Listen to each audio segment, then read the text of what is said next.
ഏഴാം ക്ലാസ്സിലെ എല്ലാ പ്രിയപ്പെട്ട കൂട്ടുകാർക്കും നമ്മുടെ മോഡൽ ക്വസ്റ്റ്യൻ പേപ്പർ വീഡിയോയിലേക്ക് സ്വാഗതം. നമുക്കറിയാം ഈ വർഷം നമുക്ക് പുതിയ ടെക്സ്റ്റ് ബുക്കുകളാണ് വന്നിരിക്കുന്നത്. അതുകൊണ്ട് തന്നെ നമുക്ക് ഒരു ക്വസ്റ്റ്യൻ പേപ്പർ മോഡലില്ല.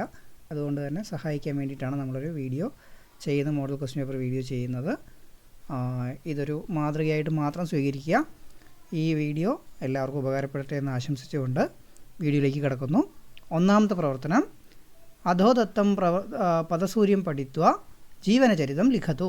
താഴെ നൽകിയിരിക്കുന്ന പദസൂര്യൻ വായിച്ച് ജീവചരിത്രം എഴുതുക എന്നാണ് പറഞ്ഞിരിക്കുന്നത്. അപ്പോൾ ആരുടെയാണ് നമുക്ക് നോക്കാം. പദസൂര്യൻ ആരുടെയാണ്? ശ്രീനാരായണ ഗുരുദേവൻ്റെയാണ് അല്ലേ.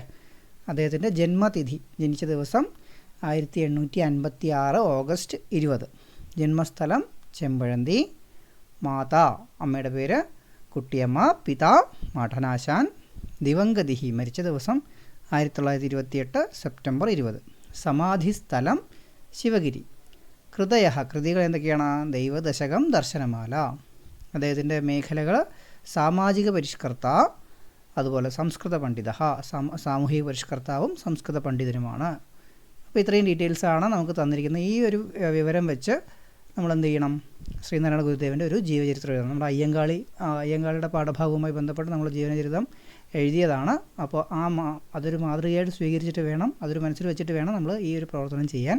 അപ്പോൾ ഇത് ചെയ്യാൻ പലർക്കും ബുദ്ധിമുട്ട് ഉണ്ടാവും എന്നുള്ളത് കൊണ്ട് മാത്രം അതിൻ്റെ താഴത്തതിൻ്റെ ഒരു ഉത്തരം മാഷ് എഴുതിയിട്ടുണ്ട്, അതൊന്ന് നോക്കാം. ജീവചരിത്രം ശ്രീനാരായണ ഗുരുഹു. അപ്പോൾ ഈ ഡാർക്ക് ചെയ്ത് വെച്ചിരിക്കുന്നത് നമ്മൾക്ക് എന്ത് ചെയ്യേണ്ടതാണ്? നമ്മളൊന്ന് കാണാപ്പാഠം പഠിച്ച് വെക്കേണ്ടതാണ്. ഇപ്പോൾ ശ്രീനാരായണ ഗുരുവിൻ്റെ ജീവചരിത്രം ആയതുകൊണ്ട് ഇവിടെ ശ്രീനാരായണ ഗുരുഹു എന്ന് കൊടുത്തിരിക്കുന്നു. ഇത് പകരം അയ്യങ്കാളി ആയിരുന്നെങ്കിൽ അയ്യങ്കാളിയുടെ പേരാണ് ഇവിടെ വരിക അല്ലേ. ഇപ്പോൾ ശ്രീനാരായണ ഗുരുഹു ഡാഷ് തമേ വർഷേ, ഇത് ശ്രീനാരായണ ഗുരുവിൻ്റെ ജനിച്ച വർഷമാണ് ഇവിടെ കൊടുത്തിരിക്കുന്നത്. അപ്പോൾ നമ്മൾ വേറെ ആരുടെയെങ്കിലും ആണെങ്കിൽ ഈ വർഷം മാത്രം മാറ്റിയാൽ മതി. തമേ വർഷേ ഓഗസ്റ്റ് മാസസ്യ. അപ്പോൾ മറ്റാരെങ്കിലും ആണെങ്കിൽ നമുക്ക് എന്ത് ചെയ്യാം? ഈ ഓഗസ്റ്റ് മാസസ്യ എന്നതിന് പകരം അവരുടെ ജന്മദിനം ഏത് മാസമാണോ ആ മാസമൊക്കെ എഴുതാം. മാസസ്യ 20 ദിനാങ്കി, 20 ദിനാങ്കി എന്നാണ് ശരിക്കും നമ്മൾ എഴുതേണ്ടത്. പക്ഷേ പലർക്കും സംഖ്യകളെല്ലാം ഇതൊന്നും സംഖ്യകളാക്കാൻ കിട്ടില്ല എന്നുള്ളത് കൊണ്ട് തന്നെ, മാത്രമല്ല ഇവിടെ 1-ാം തീയതി 2-ാം തീയതിയൊക്കെ വന്നു കഴിഞ്ഞാൽ നമ്മൾ പ്രഥമ ദിനാങ്കി, ദ്വിതീയ ദിനാങ്കി എന്നൊക്കെ ആക്കണം. അപ്പോൾ അതിന് എളുപ്പത്തിന് വേണ്ടിയിട്ടാണ് മാഷയുടെ സംഖ്യ എഴുതിയിരിക്കുന്നത്. ദിനാങ്കെ തിരുവനന്തപുരം തിരുവനന്തപുരം ജില്ലയിലെ ചെമ്പഴന്തി ഗ്രാമേ ജനിമലഭത, ചെമ്പഴന്തി ഗ്രാമത്തിൽ ജനിച്ചു. തസ്യ പിത, അദ്ദേഹത്തിൻ്റെ അച്ഛൻ മാഠനാശാൻ, മാതാ കുട്ടിയമ്മാച്ച. അപ്പോൾ മറ്റാരുടെ ആണെങ്കിൽ നമ്മളിവിടെ എന്താ തസ്യ, പുരുഷനാണെങ്കിൽ തസ്യ എന്നും സ്ത്രീ ആണെങ്കിൽ തസ്യാഹ എന്നും മാറ്റിയാൽ മതി. എന്നിട്ട് അവരുടെ അച്ഛൻ്റെയും അമ്മയുടെയും പേര് എഴുതുക. സഹ, അദ്ദേഹം. അതിന് പകരം ഇപ്പോൾ സ്ത്രീ ആണെങ്കിൽ സാമാജിക പരിഷ്കർത്ത സംസ്കൃത പണ്ഡിത ച ആസീത്. ഇദ്ദേഹം ആരായിരുന്നു? സാമൂഹിക പരിഷ്കർത്താവും സംസ്കൃത പണ്ഡിതനുമായിരുന്നു. ദൈവദശകം, ദർശനമാല ഇത്യാദയ ഗ്രന്ഥാഹ തേന വിരചിതം. അപ്പോൾ ദൈവദശകം, ദർശനമാല എന്നീ ഗ്രന്ഥങ്ങൾ ഇദ്ദേഹം എഴുതിയിട്ടുണ്ട്. അപ്പോൾ തേന, ഇദ്ദേഹത്താൽ എഴുതപ്പെട്ടിട്ടുണ്ട് എന്നുള്ള രീതിയിൽ നമുക്ക് എന്ത് ചെയ്യാം? എഴുതാം. മറ്റാരുടെയെങ്കിലും കൃതികളാണെങ്കിൽ, മറ്റാരുടെയെങ്കിലും ജീവചരിത്രമാണെങ്കിൽ ഈ കൃതികൾക്ക് പകരം ആ പേരുകൾ മാത്രം എന്ത് ചെയ്യാം? മാറ്റിവെച്ചാൽ മതിയാകും. ഏഷഹ മഹാത്മാ, ഈ മഹാത്മാവ്. അപ്പോൾ ഈ വാക്ക് നമുക്ക് എല്ലായിടത്തും പ്രയോഗിക്കാം. ഏത് വർഷമാണ് മരിച്ചത്? 1928 തമേ വർഷേ. ഇതിന് 8,50,900 സഹസ്രതമേ എന്നൊക്കെ പണ്ട് വരും. അതുകൊണ്ടാണ് ചുരുക്കി സംഖ്യ മാത്രം വയ്ക്കുന്നത്. സെപ്റ്റംബർ മാസസ്യ 20 തമേ ദിനേ, സെപ്റ്റംബർ മാസത്തിലെ 20-ാം തീയതി. ശിവഗിരി ദേശേ, ഇവിടെ ദേശേ എന്ന് ചേർത്തത് ഈ ശിവഗിരിഹി എന്ന് വരുമ്പോൾ നമ്മൾ കൃത്യമായിട്ട് പ്രയോഗിക്കണം ശിവഗിരിയാം എന്നുള്ള രീതിയിലൊക്കെ പറയേണ്ടി വരും. അപ്പോൾ ഈ ദേശേ എന്ന് ചേർത്ത് കഴിഞ്ഞാൽ ആ വാക്ക് അങ്ങനെ തന്നെ നമുക്ക് എന്ത് ചെയ്യാം? ഉപയോഗിക്കാം. ഇപ്പോൾ മഞ്ഞപ്ര എന്നുള്ളതാണെങ്കിൽ മഞ്ഞപ്രദേശേ, അല്ലെങ്കിൽ പാലക്കാടാണെങ്കിൽ പാലക്കാട് ദേശേ എന്നുള്ളതാണ് അങ്ങനെ ചേർത്താൽ മതി. ദിവംഗതിം പ്രാപ്തവാൻ, മരിച്ചു. അപ്പോൾ ഇതൊരു മാതൃകയായിട്ട് വയ്ക്കുക. ഇതിന് ഏതെങ്കിലും ഒരു മഹാത്മാവിൻ്റെ ജീവചരിത്രം ഇങ്ങനെ കാണാപ്പാഠം പഠിച്ചു കഴിഞ്ഞാൽ മറ്റുള്ളവരുടെ ഡീറ്റെയിൽസ് ഇതിലേക്ക് കൂട്ടിച്ചേർത്താൽ മാത്രം മതിയാവും. ഈ ബാക്കിയുള്ള ഘടനയെല്ലാം, സ്ട്രക്ചറെല്ലാം സെയിമാണ് എന്നുള്ളത് കൊണ്ട് ഈ ഒരു ജീവചരിത്രം തന്നെ നിങ്ങൾക്ക് ഭാവിയിലും കുറച്ച് ഇലോബറേറ്റ് ചെയ്ത്, ഹൈസ്കൂൾ ആയാലും നമുക്ക് ഇലോബറേറ്റ് ചെയ്ത് എഴുതാൻ കഴിയും. അപ്പോൾ ഇതൊരു മാതൃകയായിട്ട് എപ്പോഴും സൂക്ഷിച്ച് വയ്ക്കാൻ വേണ്ടിയിട്ടാണ് ഈ ഒരു രീതിയിലുള്ളൊരു ജീവചരിത്രം നൽകിയിരിക്കുന്നത്. ഓക്കെ, അപ്പോൾ ഈ ഒരു പ്രവർത്തനം എല്ലാവർക്കും ചെയ്യാൻ കഴിയുമെന്ന് കരുതുന്നു. രണ്ടാമത്തെ പ്രവർത്തനം വളരെ എളുപ്പമുള്ളൊരു പ്രവർത്തനമാണ്. നമ്മുടെ 5ാമത്തെ പാഠഭാഗവുമായി ബന്ധപ്പെട്ട ഒരു പ്രവർത്തനമാണ്. അധോ ദത്തേഭ്യഃ ശ്ലോകേഭ്യഃ മഹാകവിന കുമാരനാശാൻ മഹോദയേന വിരചിതം കാവ്യാംശം ചിത്വാ ലിഖതു. എന്താ പറഞ്ഞിരിക്കുന്നത്? താഴെ നൽകിയിരിക്കുന്ന ശ്ലോകങ്ങളിൽ മഹാകവിയായ കുമാരനാശാൻ എഴുതിയ കാവ്യാംശം ഏതാണ് എന്നുള്ളത് കണ്ടുപിടിച്ച് എടുത്തെഴുതുക എന്നുള്ളതാണ് പറഞ്ഞിരിക്കുന്നത്. നമ്മൾ 4 ശ്ലോകങ്ങളാണ് നമുക്ക് പഠിക്കാനുള്ളത്. 1ാമത്തെ ശ്ലോകം സ്വാതന്ത്ര്യമേവാപ്യമൃതം സ്വാതന്ത്ര്യം ചൈവ ജീവിതം പാരതന്ത്ര്യം മാന്യനാം തു മരണാച്ച ഭയാനകം. സ്വാതന്ത്ര്യത്തിൻ്റെ അമൃതം, സ്വാതന്ത്ര്യത്തിൻ്റെ ജീവിതം, പാരതന്ത്ര്യം മാനികൾക്ക് മൃതിയേക്കാൾ ഭയാനകം എന്ന ഒരു ശ്ലോകത്തിൻ്റെ സംസ്കൃത വിവർത്തനമാണ് നമുക്ക് പഠിക്കാനുള്ളത്. അടുത്തത് സൂക്തിമാലികയിലെ ക്ഷമയാദയാ പ്രേംണ സുനൃതേന ആർജവേന ച വശീകുര്യാത് ജഗത് സർവം വിനയേന ച സേവയ. അപ്പോൾ ഇതിലേതാണ് കുമാരനാശാൻ്റെ വരുന്നത്? സ്വാതന്ത്ര്യമേവാപ്യമൃതം എന്നുള്ള ഈ സുഭാഷിതമാണ്. അപ്പോൾ ഈ സുഭാഷിതം എടുത്തെഴുതിയാൽ നമുക്ക് മാർക്ക് ലഭിക്കും. അപ്പോൾ ഈ രീതിയിൽ സുഭാഷിതത്തിൻ്റെ ആശയങ്ങൾ എല്ലാവർക്കും ചിലപ്പോൾ തിരിച്ചായിരിക്കാം. ഈ സുഭാഷിതത്തിൻ്റെ ആശയം തന്നിട്ട് ആ സുഭാഷിതം കണ്ടെത്തി എഴുതാനായിരിക്കാം നമുക്ക് പ്രവർത്തനമായിട്ട് നൽകുക. അപ്പോൾ ഏത് രീതിയിലാണ് പ്രവർത്തനം വരുന്നതെങ്കിലും നമുക്ക് എല്ലാ സുഭാഷിതങ്ങളുടെയും ആശയങ്ങൾ അറിഞ്ഞിരിക്കാൻ പ്രത്യേകം ശ്രദ്ധിക്കുക. അടുത്തൊരു പ്രവർത്തനത്തിൽ ധ്യേയവാക്യം ഉപയുജ്യ വിജ്ഞാപനപത്രം രചയിതു. ഈ ഒരു ധ്യേയവാക്യം ജ്ഞാനാദേവത്തു കൈവല്യം എന്ന ധ്യേയവാക്യം വെച്ച് ഒരു വിജ്ഞാപനപത്രം എന്ന് വെച്ചാൽ ഒരു പോസ്റ്റർ തയ്യാറാക്കാനാണ് പറഞ്ഞിരിക്കുന്നത്. നമ്മൾ പാഠഭാഗവുമായി ബന്ധപ്പെട്ട് ഇതൊരു പ്രവർത്തനമായി ചെയ്തിട്ടുള്ളത് കൊണ്ട് തന്നെ വളരെ ഭംഗിയുള്ളൊരു പോസ്റ്റർ പെൻസിൽ ഉപയോഗിച്ച് ഇനി കളർ പേനകൾ ഏതെങ്കിലും ഉണ്ടെങ്കിൽ അത് ഉപയോഗിച്ചിട്ട് ചെയ്യാം. അപ്പോൾ അങ്ങനെ ഒരു പ്രവർത്തനമാണ് ഇവിടെ 2ാമത്തെ പ്രവർത്തനമായി നൽകിയിരിക്കുന്നത്. 3ാമത്തെ പ്രവർത്തനം നോക്കാം നമുക്ക്. അധോ ദത്തസ്യ സംഭാഷണസ്യ റിക്താംശാൻ കോഷ്ടകാത് ചിത്വാ പൂരയിതു. താഴെ നൽകിയിരിക്കുന്ന സംഭാഷണത്തിൻ്റെ വിട്ടുപോയ ഭാഗങ്ങൾ ബ്രാക്കറ്റിൽ നിന്ന് എടുത്തെഴുതുക. ഇവിടെ വിട്ടുപോയ ഭാഗങ്ങളിൽ തന്നിരിക്കുന്ന നോക്കൂ. ഉപായമേകം എന്നാണ് ഒരു വഴി. ധന്യവാദ നന്ദി. ബഹിരാനയാമി ഞാൻ എങ്ങനെ പുറത്തു കൊണ്ടുവരും എന്നുള്ള ബഹിരാനയാമി ബഹിഹി ആനയാമി എന്നുള്ള രീതിയിലാണ് വന്നിരിക്കുന്നത്. വന്ദനം നമസ്കാരം അല്ലെങ്കിൽ വന്ദനം. കിമർത്ഥം എന്തിനു വേണ്ടി. രാജധനം സർക്കാരിൻ്റെ പണം അല്ലെങ്കിൽ രാജാവിൻ്റെ പണം എന്ന അർത്ഥത്തിലാണ് പറയുന്നത് കേട്ടോ.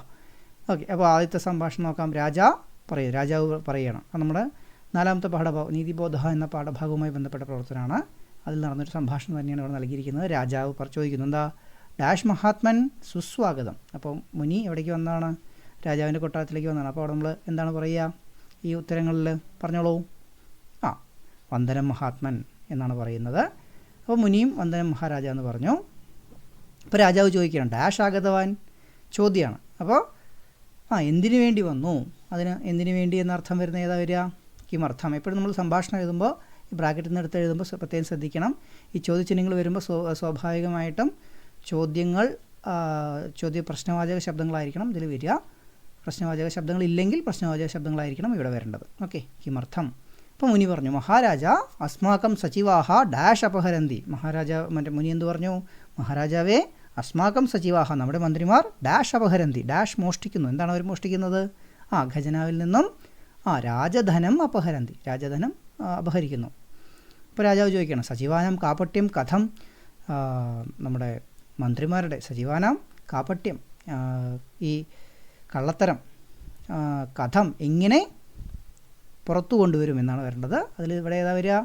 ബഹിരാനയാമി എന്നുള്ളതാണ്. അപ്പോൾ മുനി പറയാണ് ഡാഷ് വദാമി, ഞാൻ എന്ത് ചെയ്യാം? ഉപായമേകം വദാമി, ഒരു വഴി പറയാം. ഏകൈകം അമാത്യമാഹൂയ അപരഹ അപരാധി ഇത് വദതു.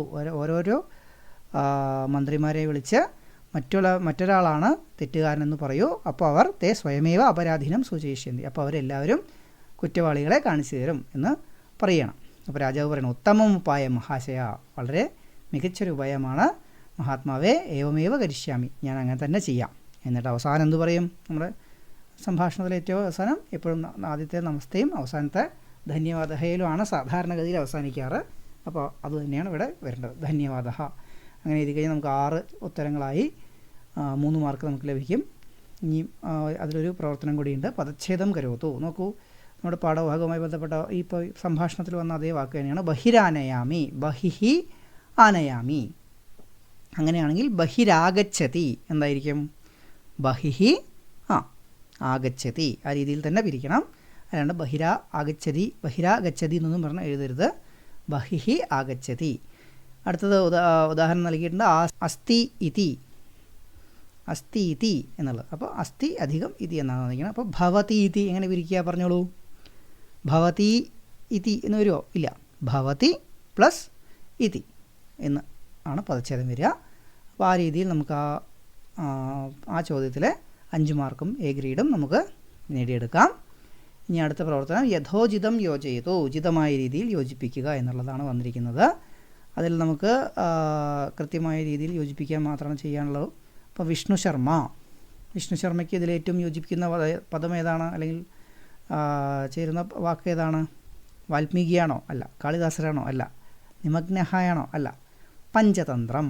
നമ്മുടെ നാലാമത്തെ സുഭാഷിതത്തിൻ്റെ അഞ്ചാമത്തെ സുഭാഷിതത്തിൻ്റെ പാഠഭാഗത്തിൽ വരുന്നുണ്ട്. പഞ്ചതന്ത്രത്തിലൊരു ശ്ലോകവും നമുക്ക് അവിടെ പഠിക്കാനുണ്ട്.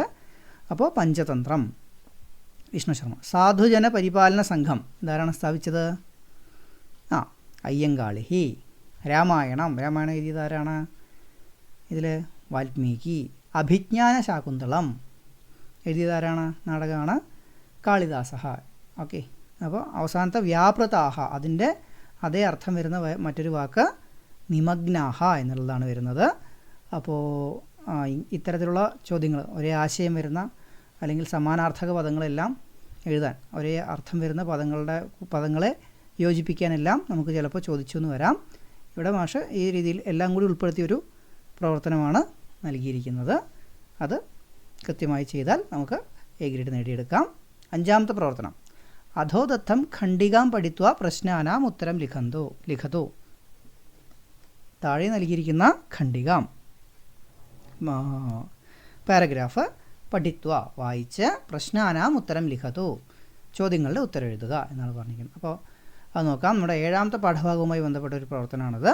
ഭാരതസ്യ പ്രഥമം വിക്ഷേപണ കേന്ദ്രം തിരുവനന്തപുരം ജില്ലായാः തുമ്പാദേശേ 63,900 വർഷേ നവംബർ മാസസ്യ 21 ദിനെ പ്രാരഭത. അർത്ഥം പറഞ്ഞോളൂ. ഭാരതസ്യ ഇന്ത്യയുടെ പ്രഥമം ആദ്യത്തെ വിക്ഷേപണ കേന്ദ്രം, റോക്കറ്റ് വിക്ഷേപണ കേന്ദ്രം തിരുവനന്തപുരം തിരുവനന്തപുരം ജില്ലയിലെ തുമ്പാദേശേ, തുമ്പ എന്ന സ്ഥലത്ത് 63,900 1963 എന്ന വർഷത്തിൽ നവംബർ മാസത്തിൻ്റെ 21 ദിനെ 21 തീയതി ആരംഭിച്ചു, തുടങ്ങി. ISRO സംസ്ഥായാഹ പ്രഥമാധ്യക്ഷ, ISROയുടെ ആദ്യത്തെ പ്രസിഡൻ്റായ വിക്രം സാരാഭായി മഹോദയ, വിക്രം സാരാഭായി തന്നെയാണ് തുമ്പ വിക്ഷേപണ കേന്ദ്രസ്യ സ്ഥാപക, അദ്ദേഹം തന്നെയാണ് തുമ്പ വിക്ഷേപണ കേന്ദ്രത്തിൻ്റെ സ്ഥാപകനും. ഭൂമധ്യരേഖായാഹ സമീപസ്ഥം പ്രദേശം ഇത്യനേന, ഇക്വേറ്റർ, നമ്മുടെ ഭൂമധ്യരേഖയുടെ അടുത്തുള്ള പ്രദേശമാണ് എന്ത്? തുമ്പ എന്നതിനാൽ തുമ്പ ക്ഷേപണീ വിക്ഷേപണായ ഉചിതം സ്ഥാനം ഭവതി, റോക്കറ്റ് വിക്ഷേപിക്കാൻ വളരെ ഉചിതമായ സ്ഥാനമാണ് അത്. ഇതാനീം കേവലം ധ്വനിക്ഷേപണീ വിക്ഷേപണാർത്ഥം കേന്ദ്രം ഉപയുജ്യത. ഇപ്പോൾ സൗണ്ട് റോക്കറ്റ്സ് വിക്ഷേപിക്കാനാണ് ഈ വിക്ഷേപണ കേന്ദ്രം ഉപയോഗിക്കുന്നത് എന്നാണ് പറഞ്ഞിരിക്കുന്നത്. അപ്പോൾ നമ്മുടെ 7ാമത്തെ പാഠഭാഗവുമായി ബന്ധപ്പെട്ട ഇത് കിട്ടിക്കഴിഞ്ഞു. അപ്പോൾ താഴെ തന്നിരിക്കുന്ന ചോദ്യങ്ങൾ നമുക്ക് നോക്കാം. ഭാരതസ്യ പ്രഥമ വിക്ഷേപണ കേന്ദ്രം കുത്ര പ്രാരഭത എന്നാണ് ചോദിച്ചിരിക്കുന്നത്. ഭാരതത്തിൻ്റെ ആദ്യ വിക്ഷേപണ കേന്ദ്രം എവിടെയാണ് ആരംഭിച്ചത്? ഇപ്പോൾ കുത്ര എന്നുള്ളത് എവിടെ എന്ന അർത്ഥത്തിലാണ്. അപ്പോൾ എവിടെയാണ്? ഭാരതസ്യ പ്രഥമ വിക്ഷേപണ കേന്ദ്രം തിരുവനന്തപുരം ജില്ലായാः തുമ്പാദേശേ പ്രാരഭത. അപ്പോൾ എവിടെ എന്നുള്ള ചോദ്യത്തിന് നമുക്ക് ഇത്ര മാത്രം ഉത്തരം മതി. അതുകൊണ്ട് ഈ ഒരു പ്രദേശം വരെ, ഈ ഒരു ഇതുവരെ നമുക്ക് എഴുതിയാൽ മതിയാവും. ഈ ഒരു സെൻറ്റൻസ് മാത്രം എഴുതിയാൽ മതിയാവും. അടുത്ത ചോദ്യം, തുമ്പ വിക്ഷേപണ കേന്ദ്രം കഥാ പ്രാരഭത, തുമ്പ വിക്ഷേപണ കേന്ദ്രം എപ്പോൾ ആരംഭിച്ചു? കുത്ര കഥ എന്നുള്ളത് വന്നു. എപ്പോഴാണ് ആരംഭിച്ചത്? 63,900 വർഷേ നവംബർ മാസസ്യ 21 ദിനെ പ്രാരഭത എന്ന് നമുക്ക് എഴുതാം. തുമ്പ വിക്ഷേപണ കേന്ദ്രസ്യ സ്ഥാപക കഹ, ഇതിൻ്റെ സ്ഥാപകൻ ആരാണ്? ഇതിൻ്റെ ഫൗണ്ടർ ആരാണ്? വിക്രം സാരാഭായി മഹോദയ. ഇനി ഇതൊന്ന് എടുത്തെഴുതാൻ ബുദ്ധിമുട്ടുള്ള ആൾക്കാർക്ക് എന്ത് ചെയ്യാം? സ്ഥാപക കഹ, സ്ഥാപകൻ ആര്? അപ്പോൾ ഈ ഒരു വരിയാണ് എന്നുള്ളത് കൃത്യമായിട്ട് ഊഹിച്ച് ഈ വരി മുഴുവൻ നമുക്ക് എന്ത് ചെയ്താം? ഉത്തരമായിട്ട് എഴുതാം. ഇതാനും കിമർത്ഥം തുമ്പാ വിക്ഷേപണ കേന്ദ്രം ഉപയുജ്യതേ, ഇപ്പോൾ എന്തിനു വേണ്ടിയാണ് ഈ കേന്ദ്രം ഉപയോഗിക്കുന്നത്? ഇതാനും കേവലം ധ്വനിക്ഷേപണി വിക്ഷേപണാർത്ഥം, സൗണ്ട് റോക്കറ്റ്സ് അയക്കുവാനാണ് ഇപ്പോൾ ഇത് ഉപയോഗിക്കുന്നത്, ഈ വിക്ഷേപണ കേന്ദ്രം ഉപയോഗിക്കുന്നത്.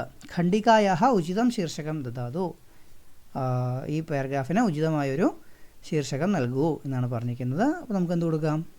തുമ്പ ക്ഷേപണി വിക്ഷേപണ കേന്ദ്രം, തുമ്പ എന്നുള്ള തുമ്പ റോക്കറ്റ് വിക്ഷേപണ കേന്ദ്രം എന്ന് വേണമെങ്കിൽ ഹെഡിങ് കൊടുക്കാം, അല്ലെങ്കിൽ മറ്റെന്തെങ്കിലും ഉചിതമായിട്ടുള്ള ശീർഷകങ്ങൾ നിങ്ങൾക്ക് നൽകാൻ കഴിയുമെങ്കിൽ അതും കൊടുക്കാം. ആറാമത്തെ പ്രവർത്തനമായിട്ട് യഥോചിതം പൂരയതു എന്നുള്ളതാണ്, പട്ടികാം പൂരയതു എന്നുള്ളതാണ് നമ്മൾ കൊടുത്തിരിക്കുന്നത്. അപ്പോൾ അതിൽ ത്വാന്തം അവ്യയം, എന്ന് വെച്ച് അവസാനിക്കുന്ന അവയവപദങ്ങൾ, ല്യബന്ധം അവ്യയം, അല്ലെങ്കിൽ ലിയ എന്നൊക്കെ വെച്ച് അവസാനിക്കുന്ന അവയവപദങ്ങൾ, ല്യബന്ധ അവയവപദങ്ങൾ, തുമുന്നന്ത അവ്യയം, അതിൽ തുമുന്നന്തം, തുമുന്നന്ത അവ്യയം എന്നുള്ള ഇതിൽ വരുന്നത് രണ്ടിനാ വരേണ്ടതാണ്. അപ്പോൾ തുമുന്നന്തം എന്ന് പറയുന്നത് തും വെച്ച് അവസാനിക്കുന്നതാണ്. അപ്പോൾ അതിന് ഉദാഹരണം ഇവിടെ കൊടുത്തിട്ടുണ്ട്, ഗൃഹീത്വ. അപ്പോൾ ഈ കൂട്ടത്തിൽ നമുക്ക് കൂട്ടാൻ പറ്റുന്ന വാക്കുകൾ മുകളിലുള്ള ഏതാണ് പറയൂ? മോശമായിട്ട് വായിക്കാം. ദൃഷ്ട്വാ, ത്വാന്തമാണോ? വാ വെച്ച് അവസാനിക്കുന്നുണ്ട്, അപ്പോൾ അതിലേക്ക് മാറ്റാം. അടുത്ത് കർത്തും വരില്ല അല്ലേ? ഭൂത്വാ ഏതാ വരിക? ത്വാന്തത്തിലാണ് വരുന്നത്. ഇനി അടുത്തത് ഗൃഹീത്വ, അത് ആൾറെഡി വന്നു കഴിഞ്ഞു. അപ്പോൾ 2 വാക്കുകളായി കഴിഞ്ഞു. ഇനി അടുത്തത് ല്യബന്ധത്തിൽ പരിപാല്യ എന്നുള്ളത് നമുക്ക് ഇവിടെ വന്നിട്ടുണ്ട്. അപ്പോൾ കർത്തും ദൃഷ്ട്വ ഭൂത്വ എന്നുള്ളത് കഴിഞ്ഞു. കർത്തും എന്നുള്ളത് അതിൽ വരുമോ? ഇല്ല. അടുത്ത ഏതാണ് വരിക? പരിപാല്യ, അത് ഇവിടെ ഉദാഹരണത്തിൽ ആൾറെഡി വന്നിട്ടുണ്ട്. വക്തും വരുമോ? ഇല്ല. അപഹൃത്യ, അത് ത്യ അല്ലെങ്കിൽ യാ വെച്ച് അവസാനിക്കുന്നതാണ്. അവിടേക്ക് എന്ത് എഴുതാം? ല്യബന്ധപദമായിട്ട് എഴുതുക. അടുത്തത് നിവേദയിത്തും വരുമോ? ഇല്ല. ഗൃഹീത്വം അത് ആൾറെഡി ത്വാന്തത്തിൽ വന്നു കഴിഞ്ഞു. പരിത്യജ്യ, അത് ഇവിടെ ചേർക്കാം, ല്യബന്ധത്തിൽ ചേർക്കുക. ഇനി തുമുന്നന്തത്തിൽ നമുക്ക് വക്തും എന്നുള്ളത് ആൾറെഡി വന്നു കഴിഞ്ഞു. ഇനി ബാക്കിയുള്ള വാക്കുകളെല്ലാം തുമുന്നന്തം. കർത്തും തുമുന്നന്തത്തിൽ വരുന്നു.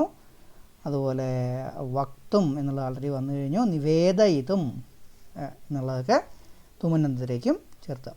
അപ്പോൾ സാധാരണ അതിൽ ഇങ്ങനെ 3 കോളങ്ങൾ വന്നാൽ നമുക്ക് ചെയ്യാൻ കഴിയുന്ന ഏറ്റവും എളുപ്പമുള്ള വർക്ക് എന്ന് പറയുന്നത് ത്വാന്തവും ല്യബന്ധവും എഴുതി കഴിഞ്ഞാൽ നമുക്ക് ത്വാന്തവും തുമുന്നന്തവും എഴുതി കഴിഞ്ഞാൽ ത്വാന്തവും തുമുന്നന്തവും നമുക്ക് പെട്ടെന്ന് കണ്ടുപിടിക്കാൻ എളുപ്പമാണ്. ത്വാ വെച്ച് അവസാനിക്കുന്നത് ത്വാന്തമെന്നും തും വെച്ച് അവസാനിക്കുന്നത് തുമുന്നന്തമെന്നും എന്നൊരു ചെറിയൊരു കുറുക്ക് വഴി ഉപയോഗിച്ച് നമുക്ക് എന്ത് ചെയ്യാം? ഇത് എഴുതാം. ബാക്കിയുള്ളത് ല്യബന്ധത്തിലേക്കും എഴുതാം. ഇനി അടുത്തത് ചെറിയൊരു വാചകം വന്നിട്ടുണ്ട്. കോഷ്ടകാത് ഉചിതം പദം സ്വീകൃത്യ റിക്താംശാൻ പൂരയതു, ബ്രാക്കറ്റിൽ നിന്ന് ഉചിതമായ വാക്കെടുത്ത് ഒഴിഞ്ഞുപോയ ഭാഗം പൂരിപ്പിക്കുക. ജീവിനഹ വായും ഡാഷ് ന ജീവന്തി, ജീവികൾ വായു ഇല്ലാതെ ജീവിക്കുകയില്ല. ഇല്ലാതെ എന്നർത്ഥം വരുന്നത് ഏതാണ്? യഥായാണോ വിനായാണോ? വിന എന്നുള്ളതാണ് വരിക. അതെങ്ങോട്ട് എടുത്ത് എഴുതുക. നമ്മുടെ പാഠഭാഗത്തിൽ വിന എന്നുള്ളത് വെച്ച് നമ്മൾ വാക്യങ്ങൾ ഉണ്ടാക്കി എഴുതാൻ വേണ്ടി പറയുന്നുണ്ട്. ചിലപ്പോൾ ആ രീതിയിലൊരു പ്രവർത്തനം വന്നേക്കാം. ഇവിടെ എളുപ്പമുള്ളൊരു പ്രവർത്തനമാണ് നൽകിയിരിക്കുന്നത്. അടുത്തത് സാ ഡാഷ് ഭവതി, അവൾ ഡാഷ് ആകുന്നു. മാതാ കൃഷ്ണ, അപ്പോൾ ഇതിൽ കർത്തൃപദം സാ എന്നുള്ളതായതുകൊണ്ട് സഹ അല്ല, സഹ എന്നാൽ അവനെന്നും സാ എന്നാൽ അവൾ എന്നും ആണ് അർത്ഥം. അപ്പോൾ സാ എന്നുള്ള വാക്ക് കണ്ടു കഴിഞ്ഞാൽ ഇവിടെ ഏതാ വരുള്ളൂ? മാതാ മാത്രമേ ഇവിടെ ഉചിതമായിട്ട് വരുള്ളൂ. കൃഷ്ണ എന്നുള്ളത് ചേർക്കാൻ കഴിയില്ല. അപ്പോൾ അവൾ അമ്മയാകുന്നു. സാ മാതാ ഭവതി എന്നുള്ളത് എഴുതുക. അപ്പോൾ ഇനി നിങ്ങൾക്ക് ഈ വീഡിയോ കാണുന്നത്, നിങ്ങൾ ഈ യൂട്യൂബ് ലിങ്ക് PDF ആയിട്ടാണ് കിട്ടുന്നതെങ്കിൽ നിങ്ങൾക്ക് വീഡിയോ കാണാനുള്ള ലിങ്ക് ഇവിടെ കൊടുക്കുന്നുണ്ട്. അപ്പോൾ ഇത്രയും പ്രവർത്തനങ്ങളാണ് നമുക്ക് ചെയ്യാനുള്ളത്. ഇതൊരു മാതൃകയായിട്ട് മാത്രം സ്വീകരിക്കുക. ഈ വീഡിയോ എല്ലാവർക്കും ഉപകാരപ്പെടട്ടെ എന്ന് മാത്രം ആശംസിച്ചുകൊണ്ട് നിർത്തുന്നു. പുനർമിലാമഹ.